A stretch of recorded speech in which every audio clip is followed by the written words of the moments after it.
Hello guys, আসসালামু আলাইকুম। কেমন আছেন আপনারা? আশা করি ভালো আছেন। আলহামদুলিল্লাহ, আপনাদের আমরা ভালো আছি। আজকে আমি তালের পিঠা বানাইতেছি। মানে এটা আজকের ভিডিও না, কালকের ভিডিও। বাস আমি দুই ভাগে করছিলাম, কিছু বানামো কেক আর কিছু বানামো পিঠা। কেকটা আর এখানে শেয়ার করি নাই। তারপরে দেয়া যে পিঠা বানানোর রেখে রাখছি।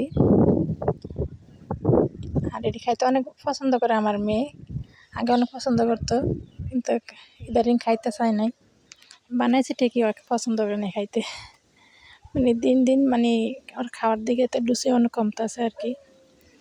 আর এখানে এটি বানানোর পরে অনেক সুন্দর দেখা যায় কালারটা। রাইতে বানাইছি, দিছি খাইতে, ওই খায় নাই, দুষ্টামি করতেছে। পুতুল নিয়ে ওই খেলাধুলা করতেছে আর কি ঘরের ভিতরে।